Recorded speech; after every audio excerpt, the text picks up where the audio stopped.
आप क्रिमिनल हैं, आपको परेशानी होगी तो मैं क्या कर सकता हूँ। ये क्रिमिनल है, इनको परेशानी होगी तो मैं क्या कर सकता हूँ।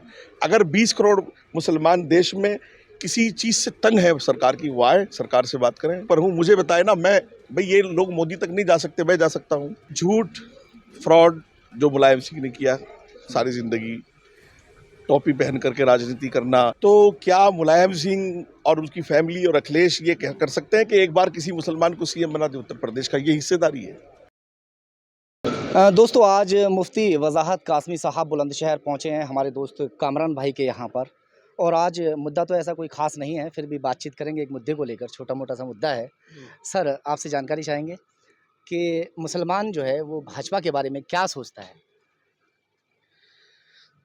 मुसलमान भाजपा के बारे में क्या सोचता है ये तो मैं बहुत नहीं बता पाऊंगा, हुँ, लेकिन मुसलमान अखिलेश के बारे में ज़रूर सोचता है कि भैया को सीएम बना दिया जाए, हुँ, और सारी ज़मीन की ताकतें, आसमान की गैबी ताकतें वो भैया को सीएम बनाए, ये तो सोचता है।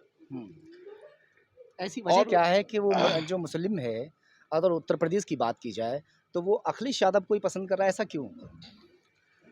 झूठ, फ्रॉड जो मुलायम सिंह ने किया सारी ज़िंदगी, टोपी पहन करके राजनीति करना, इफ्तार पार्टियों में रुमाल लगा करके राजनीति करना, एक धोखे की राजनीति।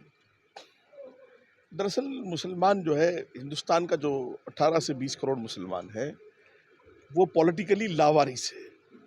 पॉलिटिकली उसकी सोच नहीं रह गई है, और पॉलिटिकली वो अपने आप को जिंदा रखना नहीं चाहता है, और उसके पास लीडरशिप नहीं है। मुफ्ती साहब, एक बात बताइए, अखिलेश यादव को वो चाहे ना, भाजपा उसको एक्सेप्ट नहीं करती, बसपा उसको नहीं चाहेगी, आरएलडी उसको नहीं चाहेगी, तो वो किसका दामन थामे अखिलेश को छोड़कर? आप ये बताइए कि भाजपा कहाँ एक्सेप्ट नहीं करती है? हुँ। भारतीय जनता पार्टी मुस्लिम को तो ये सोच रहा है कि नहीं, भाजपा हमें सोचने एक्सेप्ट नहीं करती। नहीं, सोच अलग है, प्रैक्टिकल अलग चीज़ है। भारतीय जनता पार्टी को परसेंटेज क्या है पूरे देश में जो वोट मिला है मुसलमानों का, लेकिन आप यूपीए की सरकारें उठाइए और भारतीय जनता पार्टी की सरकार उठाइए। अगर भारतीय जनता पार्टी गवर्नरशिप दे रही है लोगों को, तो नजमा हेपतुल्ला गवर्नर है। अगर भारतीय जनता पार्टी कैबिनेट बना रही है सेंट्रल में, तो मुख्तार अब्बास नकवी मिनिस्टर हैं, एमजे अकबर मिनिस्टर हैं। और यूपी में सरकार बन रही है तो दानिश मंत्री हैं, उससे पहले मोहसिन मंत्री थे, और भी 3 4 6 माइनॉरिटी कमीशन का चेयरमैन भी मुसलमान है, अशफाक सिफी हैं और दूसरे लोग हैं। तो मुसलमानों को भारतीय जनता पार्टी ने तो एक्सेप्ट किया है और उसको हिस्सेदारी दी है। हाँ, मैं इतना ज़रूर कहूँगा कि भारतीय जनता पार्टी इस मामले में ईमानदार रही है। मुसलमानों ने वोट किया तब भी हिस्सेदारी रही, और नहीं किया तो भी हिस्सेदारी रही।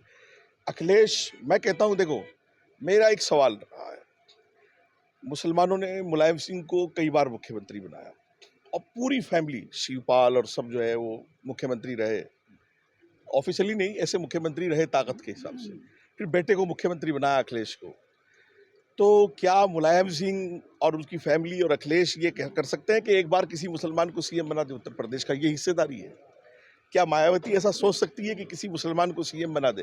भाई, भारतीय जनता पार्टी को मुसलमान वोट ही नहीं दे रहा, तो हिस्सेदारी की बात अभी नहीं कर सकते, लेकिन मिल रही है जितनी मगर होनी मुसलमान चाहिए। तो ये सोचता है कि जो भाजपा है वो मुसलमान विरोधी सरकार है। ये गलत सोच है। मुसलमान को ऐसा नहीं सोचना चाहिए।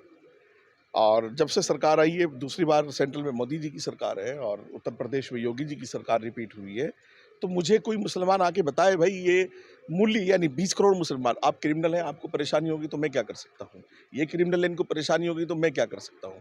अगर 20 करोड़ मुसलमान देश में किसी चीज़ से तंग है सरकार की, वो आए सरकार से बात करें। और मैं कह रहा हूँ ना, मैं रात दिन रोड पर हूँ, रात दिन सड़क पर हूँ, मुझे बताए ना, मैं भाई ये लोग मोदी तक नहीं जा सकते, मैं जा सकता हूँ। ये लोग योगी जी तक नहीं जा सकते, मैं जा सकता हूँ ना। आए बताएं क्या है। अच्छा, एक बात और मैं आप कहना चाहूँगा कि वैकेंसियाँ बहुत समय से नहीं निकली। भाजपा के ऊपर निगाहें टिकाए बैठे हैं जो युवा हैं कि कब वैकेंसियाँ निकलेंगी। कई तो जो फ़ौज की तैयारियाँ कर रहे थे लड़के, वो उनकी एज निकल गई। क्या कहेंगे इसको लेके? नहीं, देखिए, वैकेंसी निकलना रोजगार का तो पूरी दुनिया में, खाली आप भारत में नहीं कह सकते। आपने देखा श्रीलंका के हालात क्या हैं, और ये इंटरनेशनल मुद्दा है रोजगार, खासतौर से लॉकडाउन के बाद स्पेशली पूरी दुनिया में ये एक मुद्दा है। और जिसके पास 100% रोजगार था, वो आज 20 में खड़ा है, कोई 10 में खड़ा है, कोई 50 में, और किसी के पास है ही नहीं है। तो ये तो एक मुद्दा है, और इस पर सरकार बहुत गहराई से काम कर रही है। और मुझे ऐसी उम्मीद यूपी सरकार से है कि यूपी सरकार बहुत जल्दी से, आप देखेंगे कि बहुत वैकेंसियाँ लाने वाली है। एक बात और कहिए कि जो उत्तर प्रदेश का मुसलमान है या देश का मुसलमान है, वो भाजपा के बारे में क्या सोचे अब आगे? क्या भाजपा उसको एक्सेप्ट कर पाएगी नहीं या कर रही है? नहीं, भाजपा एक्सेप्ट कर रही है। अच्छा। मैं कह रहा हूँ भाजपा एक्सेप्ट कर रही है, मैं कह रहा हूँ ना आपको। भाई कितनी चीज़ों में आप चाहिए आपको एक्सेप्ट करना, मुझे बताइए कि एक्सेप्ट किसे कहते हैं करना? आपको हिस्सेदारी ना दियो। भाई माइनॉरिटीज़ में जैन भी आते हैं, माइनॉरिटीज़ में सिख भी कितने आते हैं। विधायक हैं सर उत्तर प्रदेश में, मुस्लिम विधायक कितने हैं? नहीं, उत्तर प्रदेश में टिकट माँगने वाला कोई नहीं था। अच्छा। हाँ, कोई नहीं था टिकट माँगने वाला।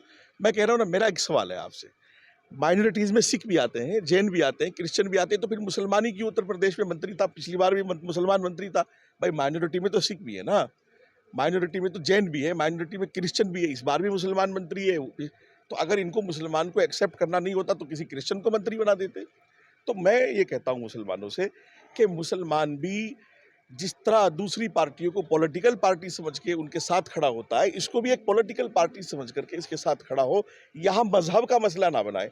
जब वो अखिलेश के साथ जाता है तो वो जब चुनाव आएगा तो उसको इस्लाम से जोड़ देंगे, इस्लाम जिंदाबाद के नारे लगा करके। अखिलेश का आना ज़रूरी है, नहीं तो मुसलमान बर्बाद हो जाए। भाई पिछली बार योगी सरकार थी, इस बार भी योगी सरकार है, तो मुझे बताए उत्तर प्रदेश के मुसलमान को क्या परेशानी है? लॉ एंड ऑर्डर की कमी है, चोरियां हो रही हैं, डकैतियां डल रही हैं, बदमाश, भाई माफिया खत्म हुआ है, गुंडागर्दी खत्म हुई है। लॉ एंड ऑर्डर का हाल ये है कि आप रात को पैदल चले जाइए यहाँ से दिल्ली तक, अगर आपको कोई लूट ले, लूट नहीं सकता। पहले तो आप भैंस बाहर नहीं बांध सकते थे, और जो खेत की सामग्री थी वो चोरी हो जाया करती थी। तो आप तो किसान क्षेत्र से, ये बुलंदशहर पूरा अच्छा, किसान। मुझसे एक सवाल और मेरे ज़हन में बहुत देर से आ रहा है। आपका पद क्या है भाजपा में? आप किस मैं भाजपा में हुई नहीं, मैं भाजपा में नहीं हूँ, लेकिन मैं इस चीज़ का पक्षधर हूँ कि मुसलमान भी सिस्टम से ना लड़े और सिस्टम में आकर के कोशिश ये करे कि उसकी हिस्सेदारी कैसे बन सकती है, उसकी हिस्सेदारी को निश्चित करे वो आकर के। अगर मुसलमान आगे बढ़ता है और हिस्सेदारी मांगता है, तो क्या भाजपा सरकार आगे आएगी और उसको हिस्सेदारी देगी? बिल्कुल दे रही है और देगी भी, आइंदा भी देगी। 2024 में बहुत सारे मुस्लिम जो इस तैयारी को कर रहे हैं कि वो जो है इलेक्शन लड़ेंगे। आप ऑन रिकॉर्ड अभी लाइव हूँ मैं, चलिए आप मुझे नाम दे दीजिएगा, मैं कल ही पार्टी में पहुंचा देता हूँ। एक नाम पूरे उत्तर प्रदेश में मुझे दिए जो लोकसभा की तैयारी नहीं कर रहा है कोई भी। भाई टिकट मांगने को तो लाओ, जितने भी हैं सब, जितने भी यहाँ बैठे हैं सब फाइलें बना के दे दें। टिकट मांगने के लिए, टिकट के लिए तैयारी लगती है, टिकट के लिए लोगों में, क्षेत्र में काम करना पड़ता है। आप देखो मुसलमान ना शुतुरमुर्ग बना हुआ है अभी। मुसलमान ये चाहता है कि भारतीय जनता पार्टी से काम ले, उनके नेताओं से काम ले, और जब चुनाव आए तो वो बहन जी के साथ खड़ा हो जाए या समाजवादी के साथ खड़ा हो जाए। हाँ, तो ये दोहरी नीति है मुसलमान की। मैं कहता हूँ जैसे समाजवादी पॉलिटिकल पार्टी है, बसपा पॉलिटिकल पार्टी है, ऐसे भाजपा भी पॉलिटिकल पार्टी है। आप उसको धर्म के एंगल से, मजहब के एंगल से ना देखें। और मैं समझता हूँ जब आप हिंदू लोगों से कारोबार करते हो, एक चीज़ खरीद रहे हो, दूसरी बेच रहे हो, एक पड़ोसी है और पूरा देश ऐसे चल रहा है, तो फिर यहाँ चुनाव में आकर के आप क्यों कहते हो भाजपा हिंदुओं की पार्टी है? तो अखिलेश क्या हाजी जी है या बहन जी कोई मक्का छू के आई हैं? मुझे बताइए आप। मुसलमानों को क्या संदेश देना मुसलमानों चाहेंगे? को संदेश यही है, सिस्टम से ना लड़ें, सिस्टम में आए, सिस्टम के साथ खड़े हों, और मेरा ख्याल ये है कि तालीम पर तवज्जो देकर के अपनी हिस्सेदारी को मजबूत करें। नमस्कार, मैं डॉक्टर श्रुति अग्रवाल, कैंसर रोग विशेषज्ञ हूँ। मैं आप सभी को ये सूचित करना चाहती हूँ कि Sudhir nursing home and heart centre काला आम बुलंदशहर में कैंसर की बीमारी का सारा इलाज उपलब्ध है।